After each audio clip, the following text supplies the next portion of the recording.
En ce moment même, pendant que vous regardez ceci, votre toit absorbe la chaleur comme une poêle en fonte laissée sur un brûleur.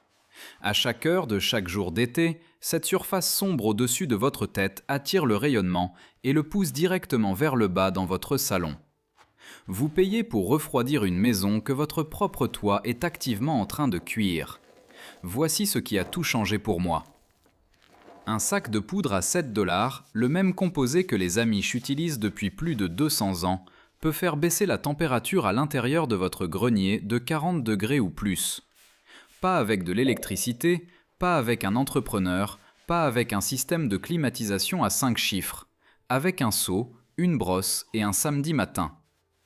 La première fois que je suis entré dans l'une de ces vieilles fermes à l'extérieur de Millersburg, dans l'Ohio, à la mi-août, par 93 degrés à l'extérieur, je me suis tenu dans la cuisine et j'ai attendu. Aucun bourdonnement, aucun compresseur qui se met en marche, aucune bouche d'aération qui souffle. La maison était fraîche, pas climatisée, fraîche. Quelque chose de différent, quelque chose de constant, quelque chose qui donnait l'impression que la maison elle-même respirait. J'ai passé 20 minutes à chercher le thermostat avant de réaliser qu'il n'y en avait pas. Ce moment a déclenché quelque chose dans ma tête.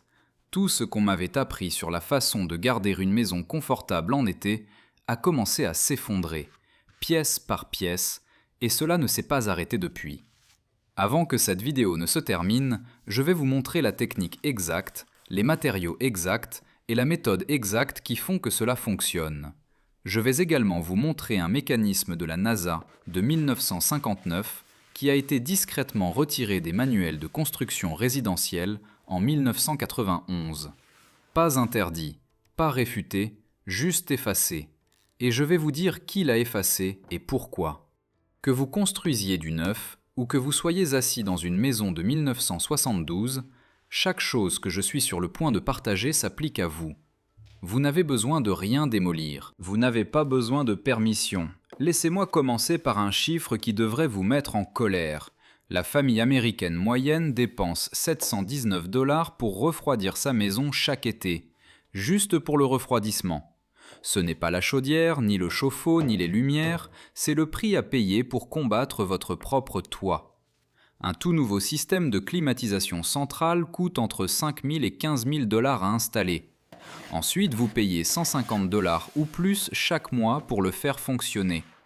Sur 10 ans, vous pourriez envisager de 25 000 à 30 000 $ juste pour repousser la chaleur hors d'une maison qui n'aurait jamais dû la laisser entrer. Maintenant, pensez à ceci. D'où vient réellement cette chaleur ? La plupart des gens supposent que c'est l'air extérieur. Il fait 95 degrés dehors, donc naturellement la chaleur s'infiltre à travers les murs et les fenêtres. Cela semble logique, mais ce n'est pas ce que dit la science. Le ministère de l'Énergie a confirmé il y a des décennies que 93% de la chaleur entrant par votre toit arrive sous forme d'énergie rayonnante. Pas de l'air chaud s'infiltrant par des fissures, pas de la chaleur conduite à travers des poutres en bois, du rayonnement. De l'énergie infrarouge invisible rayonnant du soleil, absorbée par vos barres d'eau et réémise directement dans l'espace de votre grenier. Par un après-midi d'été dans la majeure partie de ce pays, la surface d'un toit en asphalte sombre peut atteindre 160 degrés. Bill Updike de la Smart Surfaces Coalition l'a formulé ainsi. Vous pouvez littéralement vous brûler les mains sur ces toits. Votre grenier atteint 140, parfois plus. Cet air surchauffé afflue vers le bas à travers l'isolation de votre plafond et votre climatiseur le combat heure après heure après heure. Il n'a jamais été conçu pour gagner ce combat. Il a été conçu pour continuer à fonctionner et c'est exactement ce qu'il fait. Les toits couvrent jusqu'à un quart de la surface totale d'une grande ville américaine. Pensez-y, un quart de chaque ville de ce pays est une surface sombre qui collecte la chaleur. Et chaque bâtiment en dessous fait fonctionner un climatiseur pour compenser. Les Amish ont compris cela, sans thermomètre, sans laboratoire, sans subvention gouvernementale. Ils l'ont compris de la manière dont la plupart des vraies connaissances sont découvertes, en prêtant attention au fil des générations. Leurs toits ne sont pas sombres, ils utilisent du métal. Ils utilisent de l'ardoise, ils utilisent des surfaces de couleur claire spécifiquement choisies pour renvoyer la lumière du soleil au lieu de l'absorber. Mais ils ne se sont pas arrêtés là.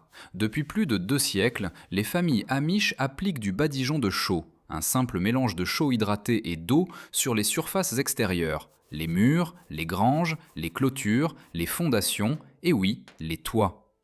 Il sèche en un blanc éclatant, il réfléchit le soleil et il fonctionne d'une manière qui va bien au-delà de ce que la plupart des gens comprennent. Leurs maisons sont orientées avec le côté long face au nord pour minimiser l'exposition solaire directe sur le mur le plus large. Ils construisent de larges avant-toits en surplomb et de profonds porches couverts qui jettent de l'ombre sur les murs extérieurs pendant les heures de pointe d'ensoleillement. Leurs plafonds intérieurs sont hauts non pas pour le style, mais parce que l'air chaud monte et un plafond haut maintient cette chaleur loin au-dessus de l'espace de vie. Ils utilisent des murs épais faits de pierre ou de matériaux en bois lourd qui absorbent la chaleur lentement pendant la journée et la libèrent progressivement pendant la nuit fraîche. Les ingénieurs ont un terme pour cela, la masse thermique. Les Amish appellent simplement cela construire correctement. Certaines familles Amish construisent des parties de leur maison partiellement sous le niveau du sol, partiellement sous terre pour profiter de la température naturelle de la terre. Le sol reste à environ 55 degrés toute l'année, indépendamment de ce que fait l'air au-dessus. Leur maison utilise de grandes fenêtres placées sur des murs opposés pour créer une ventilation croisée, une brise constante qui se déplace à travers la maison sans aucun ventilateur ni moteur. Chacun de ces choix coûte moins cher que la climatisation. La plupart d'entre eux ne coûtent rien du tout. Et puis il y a la cuisine d'été, une structure séparée, détachée de la maison principale, construite spécifiquement pour cuisiner pendant les mois chauds. Le poêle à bois, la mise en conserve, la cuisson, tout cela se passe dans un bâtiment qui n'est pas relié à l'endroit où la famille dort et vit. La chaleur de la cuisson n'entre jamais dans la maison principale. C'est une idée tellement évidente et élégante qu'elle vous amène à vous demander pourquoi nous avons un jour cessé de le faire. J'ai lu un message d'un homme qui vit près d'une communauté Amish. Il a dit que son voisin Amish lui avait dit une fois « Cette phrase m'est restée en tête depuis. Ce n'est pas du folklore ». En 1973, des chercheurs du Lawrence Berkeley National Laboratory ont mené une expérience qui aurait dû changer la construction américaine pour toujours. Ils ont pris 2 toits plats identiques situés côte à côte. L'un était sombre, l'autre, ils l'ont enduit de calcaire en poudre mélangé à de l'eau, essentiellement le même composé que le badigeon de chaux. Le toit enduit a chuté de 40 degrés Fahrenheit à la surface par rapport au toit sombre. La température intérieure en dessous a baissé de 8 degrés. Pas de ventilateur, pas d'électricité, pas de pièces mobiles, juste de la physique et une surface blanche. Mais voici où cela devient encore plus intéressant. Ce n'était pas une science nouvelle. Même en 1973, les Minoens sur l'île de Crète appliquaient de la chaux hydratée sur leurs bâtiments, 1500 ans avant Jésus-Christ. C'est documenté archéologiquement. Les Égyptiens utilisaient du badigeon de chaux sur les murs extérieurs de leurs maisons et de leurs temples. C'est l'un des plus anciens revêtements de construction connus dans l'histoire humaine. Après le grand incendie de Londres en 1212, le roi Jean a ordonné que chaque maison le long de la Tamise soit blanchie à la chaux dans les 8 jours. Pas pour le refroidissement, mais parce que la chaux est un ignifuge naturel. Les Perses ont construit des tours élaborées appelées capteurs de vent Malkaf et les ont combinées avec des toits enduits de blanc pour créer des systèmes de refroidissement passif si efficaces que les artistes de Napoléon en ont dessiné des illustrations détaillées lorsqu'ils sont arrivés au Caire en 1798. Presque chaque maison en avait un. Dans le sud-ouest américain, les femmes amérindiennes appliquaient de la boue fraîche sur les toits en adobe chaque printemps pour maintenir les propriétés réfléchissantes et l'intégrité structurelle, le même principe de réapplication saisonnière que le badigeon de chaux utilise aujourd'hui. Alors pourquoi les toits américains sont-ils sombres ? Pourquoi, dans un pays qui dépense 130 milliards de dollars par an en chauffage, ventilation et climatisation, presque chaque maison a-t-elle un toit conçu pour absorber autant de chaleur que possible ? Cette question m'a empêché de dormir la nuit après mon retour du comté de Holmes. J'ai commencé à tirer des fils, et ce que j'ai trouvé n'était pas une lacune dans les connaissances. C'était une lacune que quelqu'un avait soigneusement fabriquée. Il existe une organisation appelée l'Asphalt Roofing Manufacturers Association, ARMA. Leurs membres fabriquent les bardeaux sombres qui se trouvent sur votre toit en ce moment même. Et dans un état après l'autre, la RMA a activement fait pression contre les ordonnances qui exigeraient ou même encourageraient les toitures réfléchissantes. Ce n'est pas de la spéculation, c'est dans les archives publiques. En mars 2025, dans le Tennessee, un lobbyiste travaillant avec l'industrie de la toiture a convaincu le représentant de l'État Rusty Grills de retirer l'exigence de toiture réfléchissante d'un code énergétique des bâtiments commerciaux. Le vote a été adopté. Les critiques l'ont qualifié de dangereux et trompeur. Ils ont dit que la nouvelle loi entraînerait des coûts énergétiques plus élevés et plus de décès liés à la chaleur. Le Tennessee, l'un des États les plus chauds à l'est du Mississippi, a maintenant des normes de toiture plus faibles qu'il ne l'avait l'année précédente. Parce que quelqu'un qui vend des bardeaux sombres a demandé une faveur à un politicien, Baltimore a traversé le même combat en 2022. L'ARMA a fait un lobbying intense contre une ordonnance sur les toits frais, arguant que les toits sombres étaient en fait le choix le plus efficace pour les climats nordiques comme Baltimore.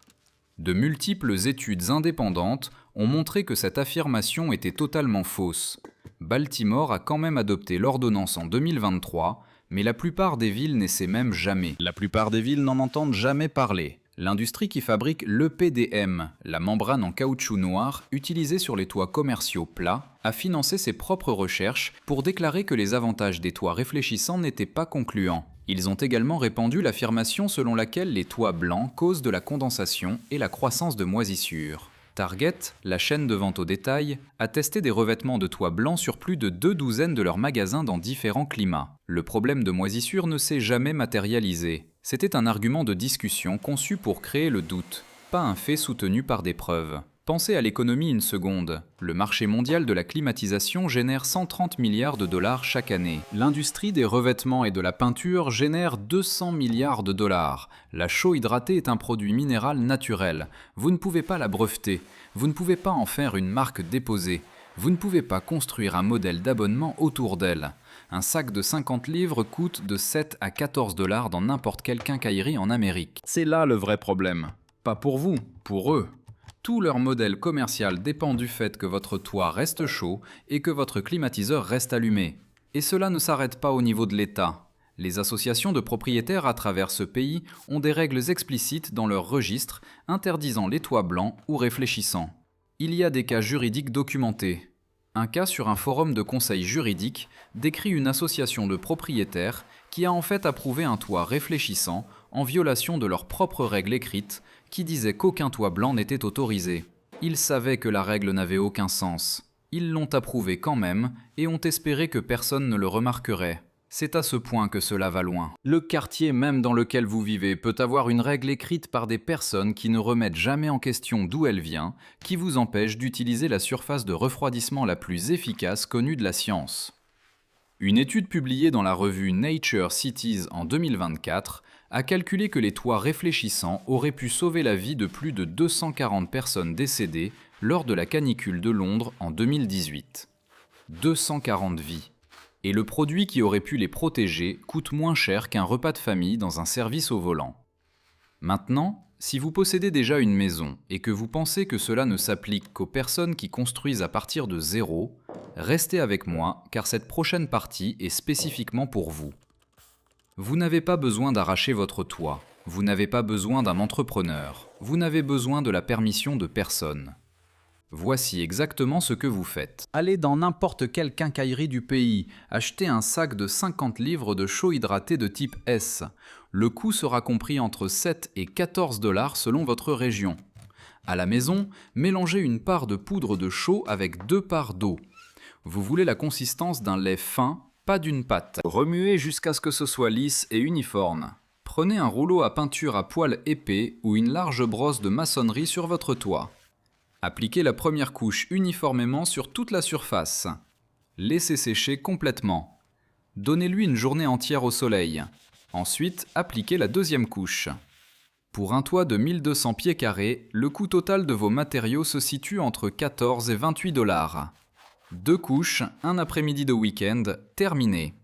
Un propriétaire au Texas a documenté tout ce processus sur un forum de construction.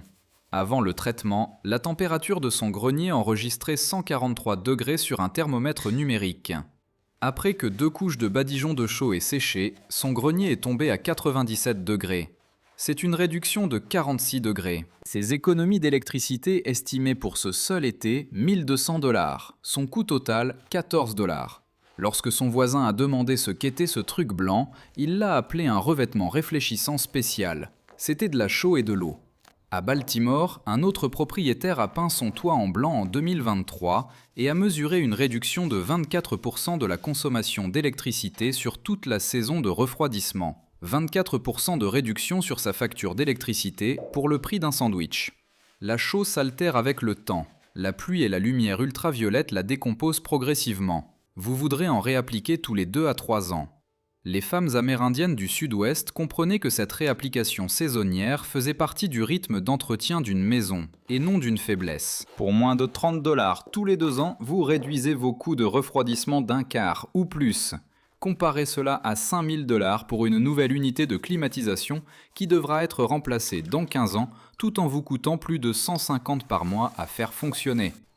Il y a autre chose que la chaux fait dont presque personne ne parle. Elle est naturellement antibactérienne, elle est antifongique, c'est un ignifuge prouvé. C'est pourquoi le roi Jean l'a exigé en 1212. Elle repousse les moustiques. Les insectes xylophages comme la grosse vrillette et la petite vrillette ne toucheront pas une surface chaulée. Vous ne faites pas que réfléchir la chaleur, vous protégez la structure physique de votre maison avec l'un des matériaux de construction les plus anciens et les plus testés de la civilisation humaine. Mais voici la partie qui a vraiment changé ma façon de penser à tout ce qui concerne ma maison. Et si vous êtes resté jusqu'ici, vous avez mérité ce qui suit. En 1959, la NASA avait un problème. Les engins spatiaux en orbite subissaient des variations de température de 500 degrés. Moins 250 à l'ombre, plus 250 en plein soleil. Ils ont développé de fines feuilles métallisées conçues pour réfléchir l'énergie rayonnante et protéger à la fois l'équipement et l'équipage. Cela a fonctionné parfaitement. En 1963, un homme nommé Harold Edgars a commencé à poser une question que personne dans l'industrie du logement ne voulait entendre. Que ferait ce même matériau à l'intérieur d'un grenier résidentiel ? Le ministère de l'Énergie a mené le test tout au long des années 70 et 80. Les résultats étaient indéniables. Une feuille réfléchissante agrafée sous les chevrons de votre toit, ce qu'ils appelaient une barrière radiante, interceptait le rayonnement infrarouge avant qu'il ne puisse chauffer l'air de votre grenier. Les maisons de test ont montré des températures de grenier chutant de 30 degrés. Le temps de fonctionnement du climatiseur a chuté entre 40 et 70%. Un propriétaire à Phoenix a installé une feuille de barrière radiante et a vu la température de son grenier passer de 138 degrés à 104 degrés.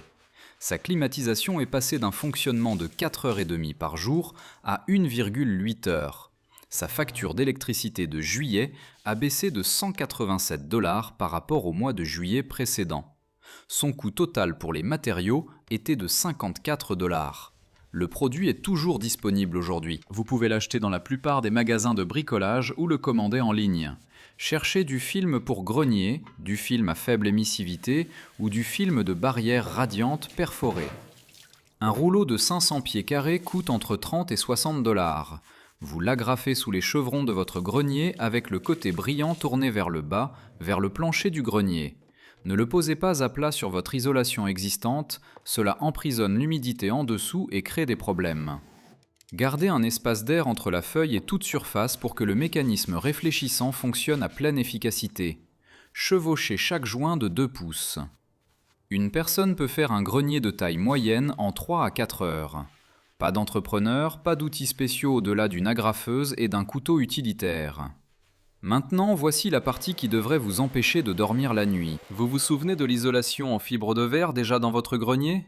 Les rouleaux roses, fabriqués par des entreprises comme Owens Corning, Johns Manville et CertainTeed, les 3 fabricants qui dominent le marché nord-américain de l'isolation, la fibre de verre traite la conduction et la convection.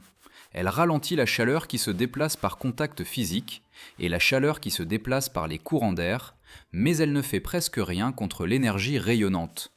Et l'énergie rayonnante représente 93% de la chaleur entrant par votre toit.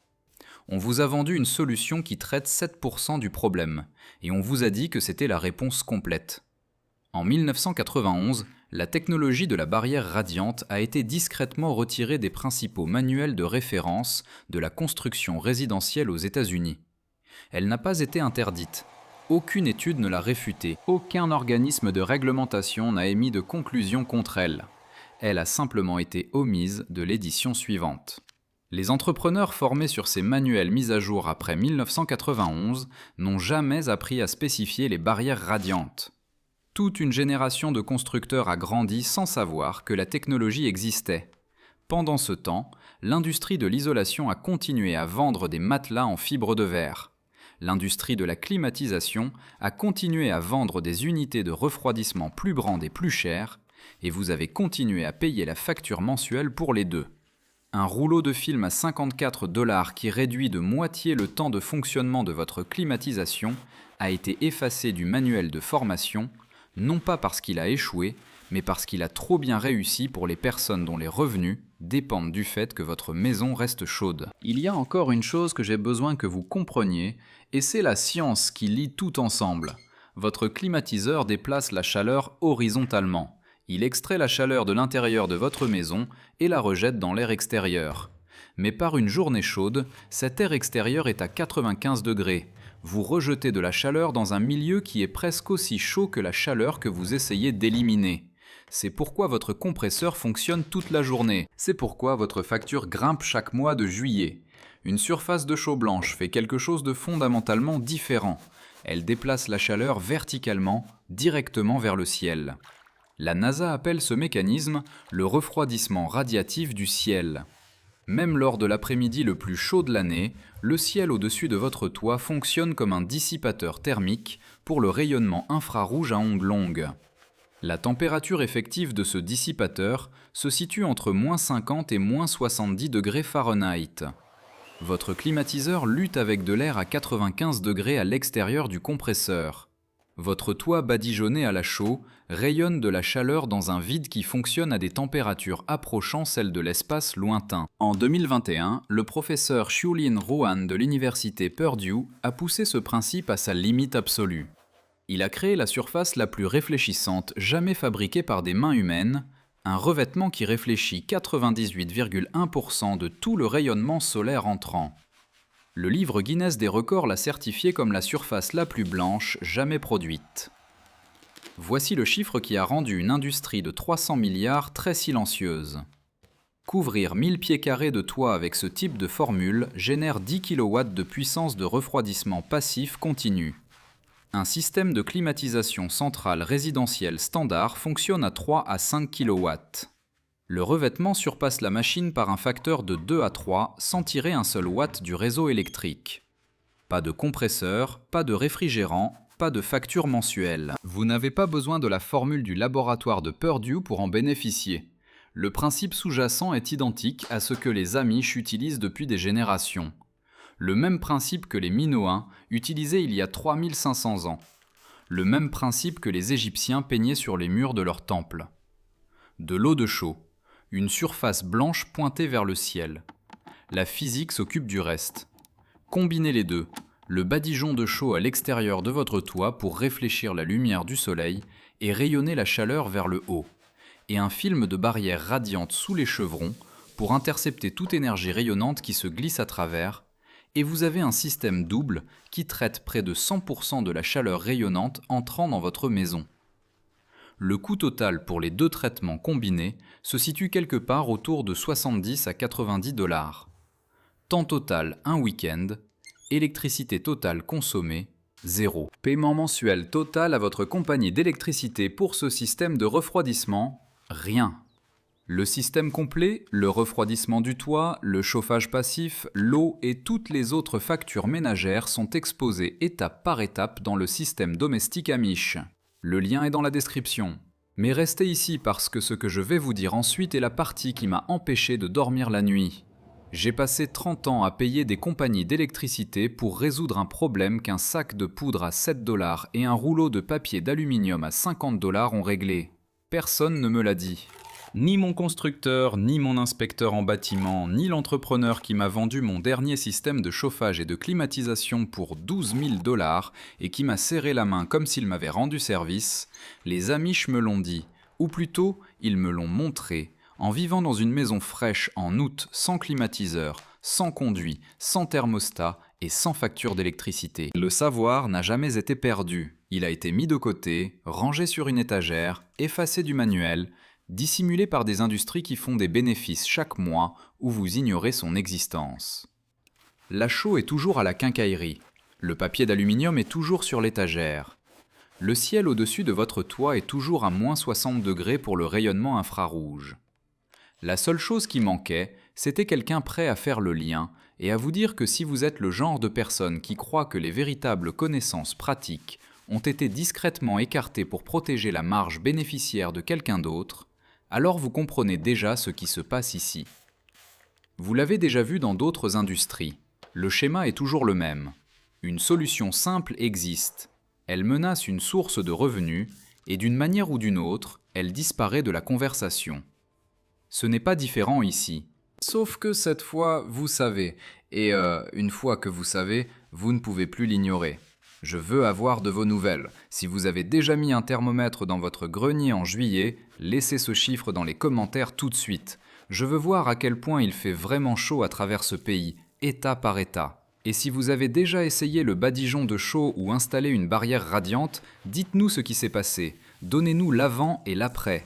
Votre expérience va aider quelqu'un d'autre à arrêter de payer une facture qu'il ne doit pas. Cliquez sur s'abonner si vous voulez continuer à tirer sur ces fils avec moi. La semaine prochaine, je vais vous montrer ce que les Amish font avec l'eau de leur puits, ce qui élimine le besoin de l'un des appareils les plus chers de votre maison, ainsi que la note de service interne révélée de 1987 qui prouve que le fabricant était au courant depuis le début. Vous n'allez pas vouloir rater celle-là.